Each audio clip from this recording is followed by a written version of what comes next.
Yo, you made it back. What up? This your boy, Reg the Ledge, aka Shout Out Reg.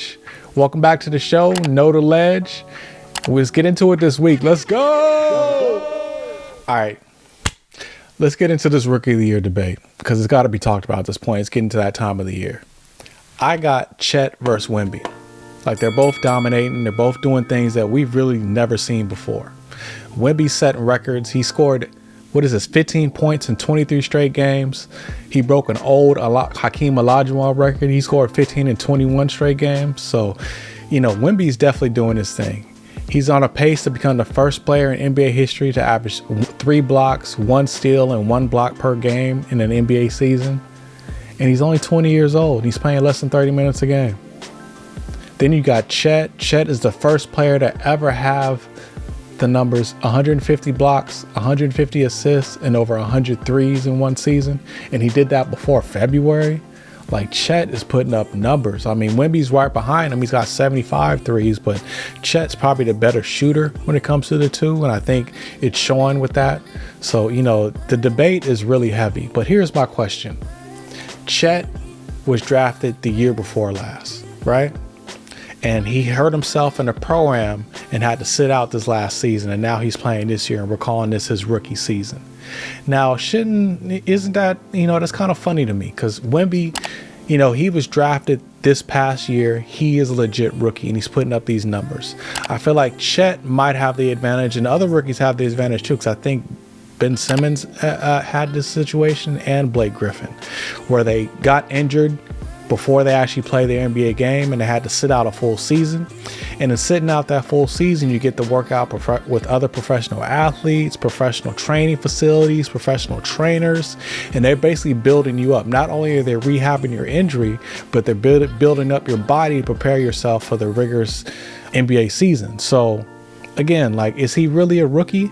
Like, in my opinion, I feel like players who are in Chet's situation, and Chet's situation is very particular because he played in a pro-am game. That's a professional amateur game. That was a voluntary thing he did, and he went and he hurt himself. So shouldn't he be, punished in some type of way for deciding to do that? Like, in my opinion, rookies should be allowed to play in pro-amateur games. They should only be allowed to play in Summer League and anything NBA affiliated. But a pro-am game, they shouldn't be able to play in, just for this reason. Because if they get hurt and it costs them a season, then, it just messes things up. Like, Chet, I don't know if he would have been who he is this year, last year, because he was a lot thinner. He wasn't as strong as he was. Wemby, he's had to kind of build himself up over the course of the season. When we saw Wemby in the Summer League, he was, he wasn't as strong as he is now. And he's getting stronger every game he plays because he's training, he's practicing against other professional players. He has professional training, all the benefits that you have as a professional player. So just in my opinion, I don't know if this is a fair fight. Just to get back a little more Wemby stat, Wemby steals and blocks is 3rd all time in his rookie year. He's behind David Robinson and Manute Bol, and he's beating Shaq. So that has to, that just adds to his campaign of being rookie of the year. I still like Chet just because Chet, I feel like, is on a better team and he's contributing to that team. That team is a top 3 team in the West, and it has a lot to do with him. Shea is definitely the MVP in my opinion, and he's definitely a major factor. But when they talk about big 3 in OKC, they talk about Shea, they talk about Jalen Williams, and they talk about Chet Holmgren. So, we got to recognize and acknowledge the fact that Chet is a major contributor to a playoff team. So, we look at MVP, and that MVP usually comes from the better team. Chet's on the better team when we talk about Wemby versus Chet. So that's just a little thought I had about it. But I Wemby won it. I wouldn't be mad about it. It is what it is. Chet is definitely doing his thing, but Wemby's putting up, historic numbers and at an historic rate, especially when you consider the fact he's only playing 30 minutes a game. Like, that's major. He's not even playing the whole game and he's putting up these numbers. That means a lot. So stay tuned. So this week we're going to start a new segment. It's called Not Talked About Enough, and basically it's just going to be about players who might have not won MVPs or championships or scoring titles or anything like that, but were still really good players, just maybe had bad timing when they came into the league, or had other stuff going on that kind of slowed down their career, but they were still bad boys. The first one we're going to start with this week is Steve Francis, aka the Franchise, Maryland native. Steve Francis had an interesting story, like an incredibly interesting story. Just, his background, he went to 6 different high schools. When he was in high school, only played 2 varsity games. Let me repeat that one more time. 6 different high schools, only played 2 varsity games. So it's safe to say he struggled in school. He didn't go to Maryland right away. We all know him from being at the University of Maryland. Actually, he was playing pickup at a rec center, and somebody there saw him playing and was like, "Yo, you need to go to school and play ball, man. You could do this." So he ended up going to junior college and getting his GED. Along the way, he played at I think 2 different junior colleges and dominated and won a few championships there, which eventually led him to transferring to Maryland. At Maryland, he led Maryland to a record 28 wins and only 6 losses. They were the 5th ranked school in the AP rankings, and he averaged 17 a game, 4 assists, and 2 steals. He eventually was drafted into the NBA, the 2nd pick by the Vancouver Grizzlies. Unfortunately, he didn't want to play for the Grizzlies, so he kind of put up a protest and basically was, not going to attend their training camp, didn't even go visit with the team.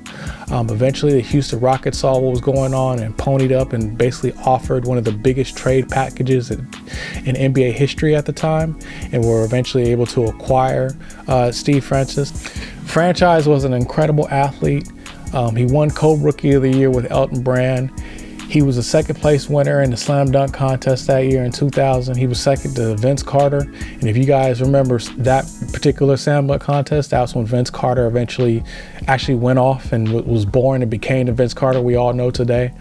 Jerry Stackhouse, T-Mac, they were in that slam dunk contest. So for him to come in 2nd was pretty good. He played a 10-year career. He played with the Houston Rockets, the Knicks, and the Magic. He averaged 18 points, 5 rebounds, and 6 assists for his career. Just a human highlight reel at the guard position. He had super duper handles, could do whatever he wanted on the court off the dribble. He could break anybody down. He even broke down Allen Iverson off the dribble, gave him a killer cross. So Steve Francis is definitely somebody who I think is not talked about enough and just needs to be recognized as being one of the great players to play in the NBA. I mean, his handles were just, like I said, were just off the hook, and he was definitely explosive to watch with that vert. I want to say he had like a 42 or 44 inch vert, and to be 6 feet tall jumping that high is amazing. Like, shout out Steve Francis, aka the Franchise. Shout out. Something else I saw in the news this week: Giannis Antetokounmpo was talking about his preparation for games before he plays NBA games, and basically he said that he doesn't watch any film. He's never watched an NBA game. He doesn't know anything about players he plays against before he plays them. Come on now, how you not gonna watch film? That's what athletes do is watch film. To me, I feel like there's a lot of cap in there. He was trying to, sound like, he was big and bad and he didn't have to prepare. He just liked to go in there for the challenge because of not watching film, because the NBA was already too easy for him, which is, super cap. Like, that's why Dame Lillard, I think is going to eventually leave Milwaukee and go to Miami like he wanted to, because of stuff like that. Like, nobody wants to hear that you don't prepare for games like everybody else prepares because you feel like you're too good to have to prepare and watch film. And I think he was trying to sound real big and bad, but he just came off as sounding kind of immature in my mind. So I feel like Dame, there's a reason why Dame left him off his top 5. Y'all know Dame's top 5 was Dame, Steph Curry, LeBron James, KD, and Bam. So I think, it's pretty safe to say that he's going to leave Milwaukee if he left his own teammate off his top 5. And his teammate isn't a scrub. His teammate is actually a really good, historically good player. But he still is like, nah, of my top 5, you're not on it. So I feel like that's saying a lot. I feel like Dame is going to be out of there. Dame was also on wax talking about Giannis Antetokounmpo and was kind of getting upset with people who were talking about him and trashing him for not having a lot of game, and he doesn't. But basically, he's on record as saying that not a lot of people could beat him one-on-one. Matter of fact, nobody could beat him one-on-one who's talking all the trash about him. And again, I call major cap on that as well. I mean, Giannis is a professional athlete. He's actually paid to play basketball. He plays basketball every day of his life. He trains with professional trainers. He plays against other professionals. Like, of course, you know, Joe Schmo, who has a blog, is going to beat him one-on-one. Like, not many bloggers are going to beat any professional athlete one-on-one on anything, athletically speaking. So to say like that means something, like, you know what, you guys aren't going to beat him one-on-one, like, that doesn't mean anything. Donis is still garbage out there. He still gets no playing time, and the people he plays against, he gets dominated by. So let's just keep it real. Can we talk about the Lakers for a second? The Lakers are struggling this season. They came into the offseason feeling really good about their roster. They made some moves and felt like they were going to contend, but they're, you know, struggling to get into the playoffs. May or may not make it. I think they're going to make it, but they're definitely borderline. They're definitely a play-in team. One major reason why they're a playoff team, I think, is their NBA draft. They had one of the worst NBA drafts of any team in the draft this year. The Lakers drafted Jalen Hood, the 17th pick, which I think was not a good pick for them if you consider what came right after those picks. The Heat picked up Jaime Jaquez Jr., which, you know, who was contributing, who's a major contributor to that team, especially with Jimmy Butler going out for a little bit, along with Tyler Hero. The Warriors picked up Brandon Podziemski, who's actually a really good player for them. They were able to move Klay to the bench, and they're actually starting Brandon in the starting lineup. So I think that was a good pick for them. And the Rockets picked up Cam Whitmore. And Cam Whitmore, that was a steal. He should have been a top 5 pick if it wasn't for whatever he had going on, you know, in the interviews or whatever his records looked like that made him drop so far into the draft. But they could have picked up Cam Whitmore. I personally think they should have picked up Jaime Vasquez, a SoCal native. You know, that would have been a really good pickup for them. But instead, they picked up Jalen Hood. And Jalen Hood hasn't been playing at all. You know, he hasn't really contributed anything to that team. So I think a major reason they're struggling and they're, you know, a borderline playoff team is this NBA draft. And I don't think that's talked about enough. So the Lakers need to, you know, maybe reanalyze how they look at draft players, and definitely don't pick Bronny if he's in the draft this year, because Bronny is not ready to come out this year. Absolutely not. What's wrong with the Houston Rockets, yo? Like, they had an explosive offseason. They signed Ime Udoka as their head coach. He's a top-notch coach in the league right now. They signed Fred VanVleet as a free agent. They signed Dylan Brooks. They already had Sengun in the middle, Jalen Green. They had Jabari Smith Jr., who had an explosive summer league this year, and it was a lot of hype behind him. But they're just not really doing their thing. They even drafted Amen Thompson, who's a lottery pick, who's actually really good out there. But they're not really doing what they're supposed to do. They're 4 games back for the play-in tournament this season. They're just not really, you know, doing what they're supposed to do. And I believe the problem lies directly on Dylan Brooks. Dylan Brooks is not who they think he is. Like, I feel like Dylan Brooks is overhyped. I feel like he gets a lot of, you know, pub and a lot of, you know, makes a lot of noise just because he just does that, makes a lot of noise. But he's not really a good player. I think he's a distraction from Jalen Green. Jalen Green's potential in production was supposed to be way higher than it is this season. And I think it's not, because Dylan Brooks is kind of taking those shots away from him. So I feel like they need to do something with Dylan Brooks. Like, I feel like Ime Udoka is a really good coach and he's going to adjust. But, you know, Dylan Brooks, they need to, you know, kind of lessen his playing time and give other players like Amen Thompson more time at that 3 position, because I feel like he contributes a lot more and does a lot more for that team than Dylan Brooks. So Dylan Brooks ain't it. Now, back in 2019 on the show NBA Countdown, I was in the studio for this too. This was hilarious when it happened. But Paul Pierce compared himself to Dwayne Wade and said that he thought he had the better career than Dwayne Wade. Jalen Rose then went in on him and basically called him crazy for saying that. But is he really crazy though? I mean, Paul Pierce had a hell of a career, and I think people really forget how dominant Paul Pierce was. He's played 19 seasons with Boston, 15 of them with the Celtics. He was drafted number 10 in the 99 draft, had appeared in 10 NBA All-Star games, 4 All-NBA nods, and 1 Finals MVP award, along with 1 title. He was named to the 75th anniversary team as well. So Paul Pierce is definitely, you know, he ain't no slouch. Like, I think people forget those years he played with Antoine Walker and they kind of struggled in the Eastern Conference before they got the big three in Boston. But Paul Pierce was carrying them. Like, Paul Pierce was the catalyst of those teams. Like, he was going head up with MJ. It was an older MJ, but he was still going having battles with MJ. So I feel like Paul Pierce is not really respected when it comes to that. I mean, Dwayne Wade did play 16 seasons. He made 13 All-Star games, all defensive team 3 times, and led the league in scoring in the 2008-2009 season.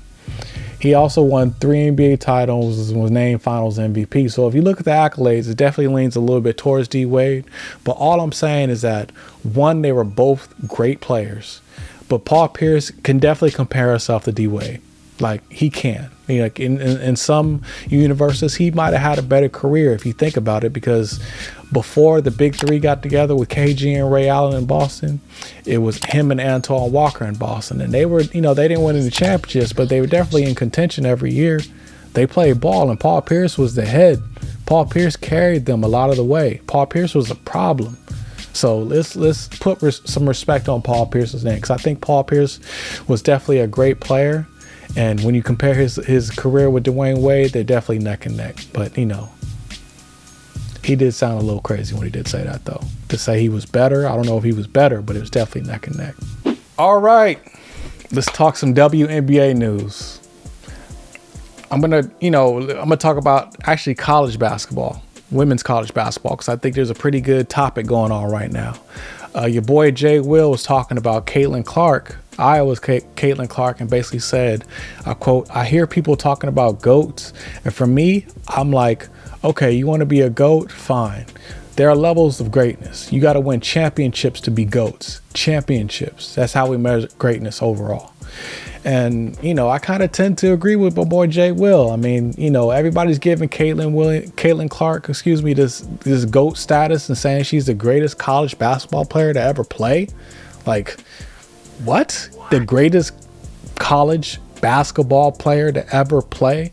I know she hits long range jump shots and can make some plays, but to say she's the greatest player of all time is crazy. Like, there's too many to name that are in the contention of being greatest. But for me, the first name that pops in my head when I think of greatest college basketball player to ever play was Cheryl Miller. Cheryl Miller was from California. She led her high school team to a 132-4 record. 132 wins and 4 losses. She averaged 32 and 15. She was named High School Player of the Year 2 times and set records in scoring for a single season and career. Matter of fact, she once scored 105 points in a game. That's just high school. Now let's get to college. She stayed in California and went to SC, and as a Trojan, she led them to a natty in 1983 and 1984. She was named MVP both of those years. Sports Illustrated named her the Player of the Year, both male and female. She was the College Player of the Year 3 different times. She averaged 23 and 12 and shot 56% from the field. She was also able to lead Team USA to 5 gold medals. Like, what are we talking about here? Back in the 80s, there were no pro women's leagues, but that really didn't stop her, because she was actually drafted in the USBL league, which is a men's league. They actually wanted her to play in the men's league. Unfortunately, she wasn't able to play because she had a bad knee, so she wasn't able to, that was where her career stopped. But she has to be the most dominant college player to ever play. Like, both male and female, really. Like, Cheryl Miller was it. So to say Caitlin Clark is anywhere in that ozone is insanity to me. Like, she's a really good player, but she's no Cheryl Miller. Not at all. Not even close. Let's stop that. And speaking of USC legends, can we talk about Juju? Juju is balling. Like, I love watching her play. She is dope. Juju does her thing. What I like most about her is that jump shot. It reminds me of Devin Booker's jump shot. It's just all legs. It's high release. She elevates. Like, it's a beautiful jump shot to watch. She's already broken the freshman record for 30-point games in the season, which happens to be an old Cheryl Miller record. But she's leading that team as a force in the Pac-12. So look out, Caitlin Clark, because there's a new sheriff in town. As soon as Caitlin's done, Juju's going to come in, and I think she's going to break some records. She's going to has another level. Like, I don't think college basketball on the women's side has ever been so exciting to watch as it is right now. There are a lot of players out there doing a thing. Angel Reese, like, there are a lot of dominant players out there. So I like what's going on, and I like the potential in the future of what's going on as well. KD, aka Easy Money Sniper, had a little exchange with some fans at a Dallas game this past week. As he was running out the warm-ups, some fans who had some really good seats, by the way, called him out his name, called him a bitch. So what'd he do? He stopped, got out of the warm-up line, and went over there and had a conversation with him. And he was quoted as saying, "I could have had them kicked out. Nah, don't put that on me. They didn't harm me. They didn't try to harm me physically. Let them stay and give them something to think about going forward. I know you don't mean that, and I'm not going to get you kicked out because you pay your money for these tickets. You had a couple of drinks. I understand how people get, but there are better ways to try to get my attention and talk to me other than calling me a bitch. I know the people want to pet the animals in the zoo, get close to the animals in the zoo, but once they get close, they realize you're real human beings too. So you should treat us like that."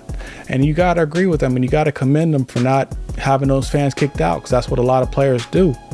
Luka had a fan call him fat and had him kicked out the game. Like, if that's not sensitive, I don't know what sensitive is. But, KD was just like, nah, I'm not going to let y'all get to me, but I'm going to make sure you know that it's not okay.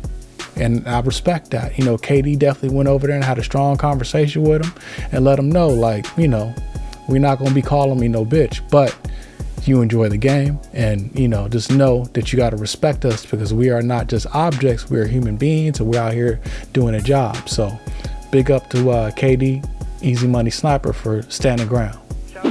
Yo, let me ask y'all a question. What would make a regular person think it's okay to try and beat up a professional athlete? Like, what are you doing? Like, especially a football player. I know y'all know what I'm talking about. Cam Newton was at a 7-on-7 football tournament in Georgia, and basically this crew of guys, they call themselves TSP, decided they were going to jump Cam Newton. And they tried to jump him and jump. Cam had one guy in a headlock by throwing another dude to the ground. Like, it was ugly. So again, I asked, why would you think it'd be a good idea to attack a professional athlete, especially a guy like Cam Newton, who's 6'5", damn near 250. Like, he's made a living throwing men off of him, grown men bigger than you off of him. You think you're gonna run up on him and actually do something to him? Like, these guys is crazy. Cam was so good after the scuffle, he tweeted his team congrats on the win after winning the tournament. Like, and his hat never fell off during the fight. I think that was the funniest thing to me, is that his hat, he wears crazy hats. His hat never fell off during the fight. Like, it wasn't even that big a deal. And if you're like me, trying to figure out who are the TSP crew? Like, what does TSP mean? TSP means top shelf performance. I had to do some research on this. They call themselves TSP, and that means top shelf performance. But I still have no idea what they do besides take several punches. Get it? See what I did there? Take several punches, TSP. You like that? So Scottie Pippen, Horace Grant, Luke Longley announced they're going on a tour this weekend called the No Bull Tour.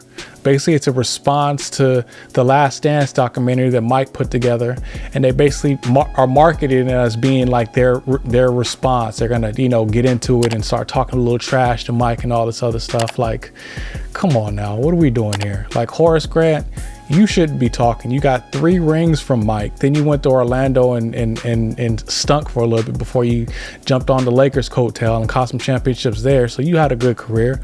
Luke Longley, you wouldn't even be Luke Longley if it wasn't for Michael Jordan. We wouldn't even know who you are. So let's go out of here. And Scotty, let's not get started on Scotty. Scotty, you got a lot going on, Mr. Pippen. So let's relax a little bit. So they actually had their first show in Melbourne, Australia this past weekend, and they weren't talking too much. It wasn't too controversial. It was more them just reminiscing about the good old days, playing with the Bulls and winning all their championships, and just what it was like to experience that. So it was actually a good time, and I think they were just trying to get people to watch it. So they put all this, scandalous and, all these other, explosive, terms that kind of advertisements, to get people to watch. I would have kicked Dennis Rodman.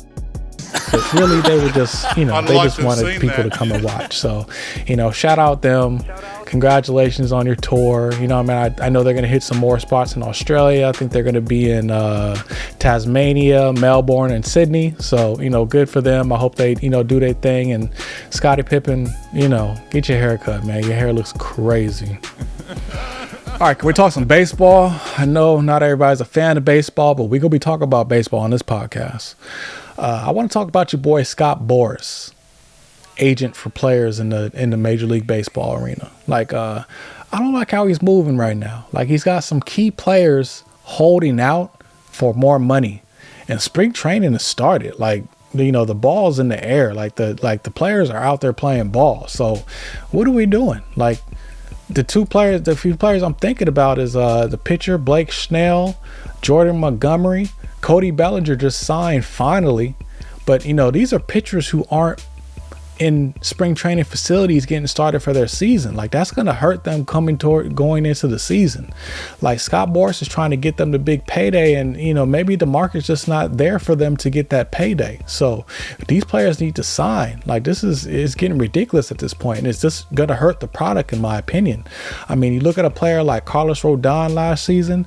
He wasn't holding out, but he did get hurt during spring training, and that basically hurt him going into the season because he was trying to push himself and rush himself to get together, and he ended up not having a good year.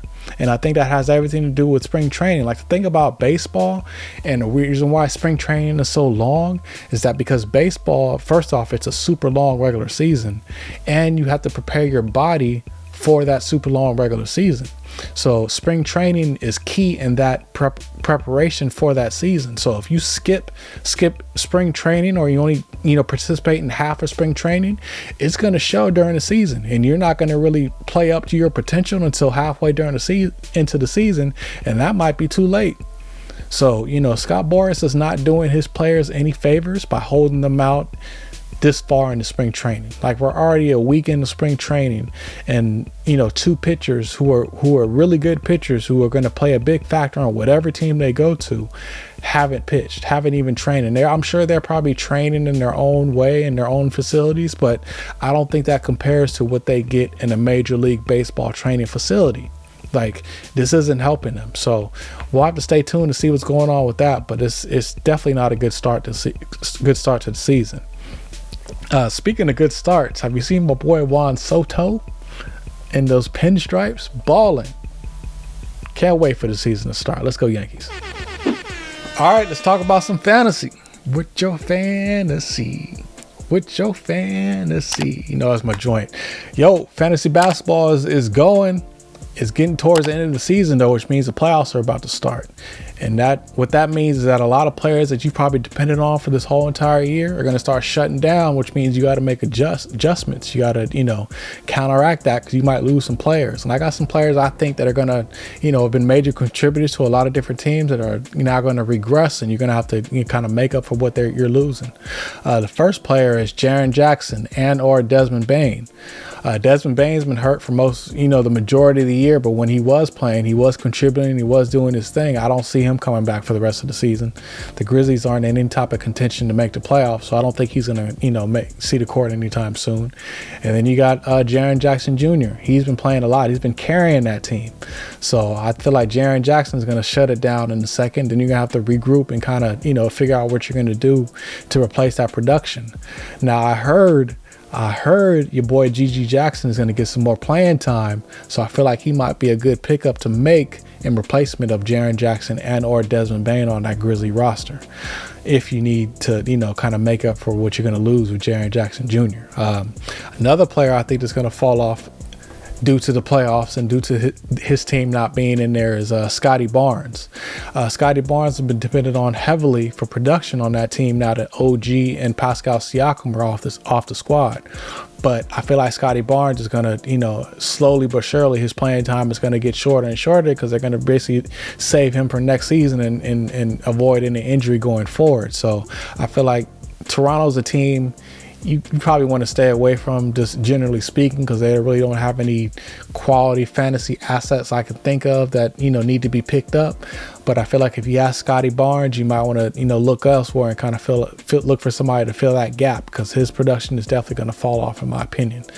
And then you got Kyle Kuzma. Kyle Kuzma's been balling, double doubles. Like he's a contributing factor to any fantasy team, and I think he's definitely gonna fall off a little bit, especially considering the quote that he had earlier this year. He's on record as saying he doesn't think the Wizards are gonna make the playoffs. Well, no, bro, you've only won 9 games this season. That's tied with the Detroit Pistons right now for wins in the season, which is pretty bad. So I don't know if he said this, and I'm going to assume he didn't. Hopefully he did not, because that would be crazy for him to say. But I don't think his playing time is going to be what it is going forward. I think slowly but surely he's going to fall back. And how about your boy Jordan Poole?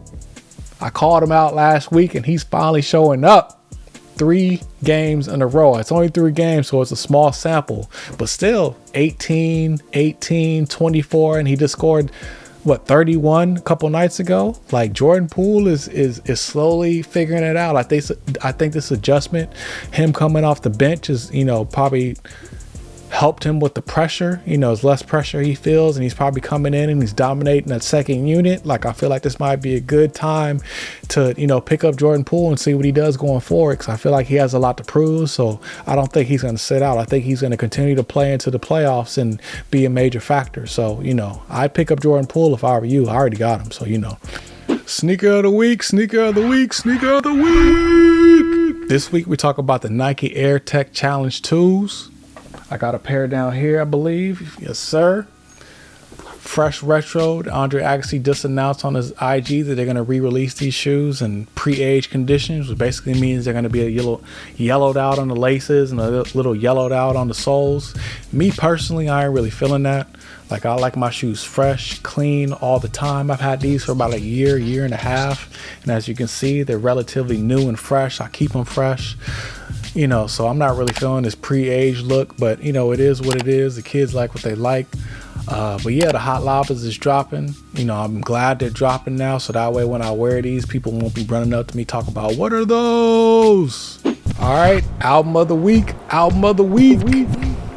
It's your boy Black Rob. Rest in peace, Black Rob. Black Rob actually passed away in 2021. Him and Puff are on good terms, so that's really good to hear. But they released a follow-up to his debut album, Life Story. It's called Life Story 2.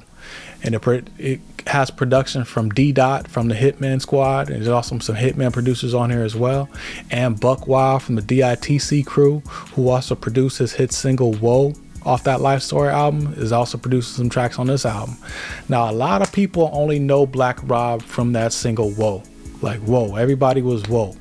But Black Rob was actually really ill, like really, really ill. And this album is a good reflection of that. It sounds like a mixtape to me, where it's just track after track, bars after bars, of just Black Rob really, showing you who Black Rob is. And has a lot of production, a lot of features. My go-to tracks are Black, featuring Black Thought. I thought that was a really dope song. More, featuring the Mad Rapper, was a really dope song. And of course, No Love, featuring the Ill MC Joel Ortiz. I feel like that was a dope track as well. One of my favorite tracks is Holla at Me First, which is basically just a track talking about how hip-hop media outlets create these false narratives of artists, and they basically need to come holla at me first if you want that real. So it's a really dope album. And again, Black Rob passed away in 2021. His career was notable, and those who know how real of an MC he was and how dope he was. And I think this album is a good reflection of that. So check it out. All right, in other news on the hip hop front, Boosie Badass. Boosie's funny, yo. Like, Boosie be cracking me up. But Boosie was on the record talking about Eminem and how street dudes don't really feel Eminem has a top 5 MC, whereas, everybody else kind of calls him one of the greatest MCs of all time. Dudes from the streets don't really consider him a great MC.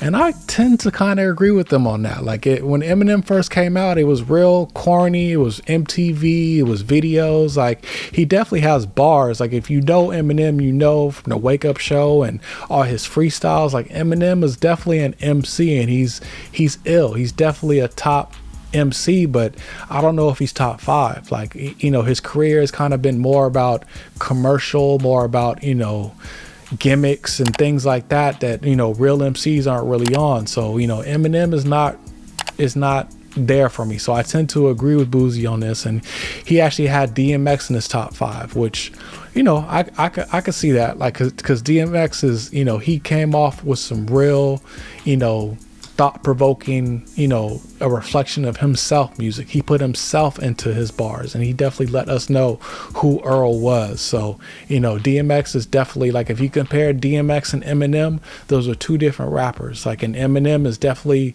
dope in his own arena, but DMX is a different type rapper. And when you talk about top 5 MCs, I think you're talking more about the DMX type rappers and not the Eminem type rappers. Like, Eminem is more like MTV, you know, VH1. They like talking about, you know, what he brings because it's more colorful.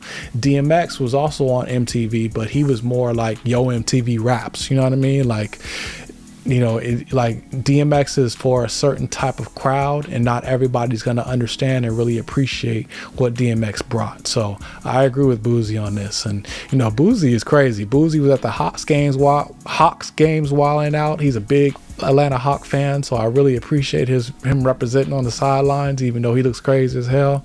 And also, you put out this video of his bedroom, which I thought was just hilarious, and we had to talk about, like, his master bedroom.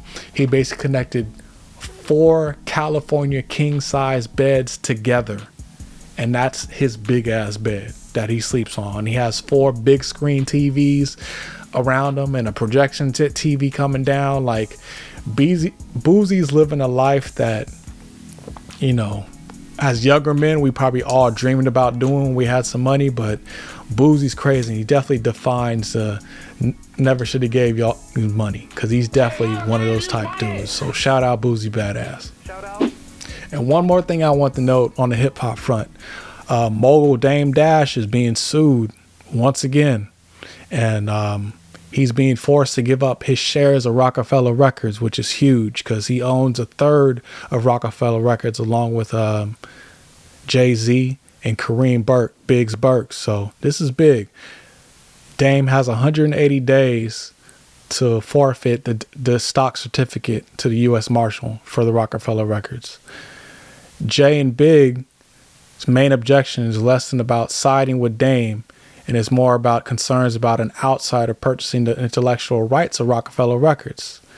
And this was addressed to them, and they basically said they could participate in the auction and place the winning bid. So they could basically bid for his share, but they're not going to stop this from happening. So Dame's in a lot of trouble, and, you know, hopefully we'll get it all resolved. It's more about Roc-A-Fella Records, because those masters and that catalog is crazy, and if it falls into the wrong hands, who knows what type of corny stuff they could do with it. So hopefully they work all that out.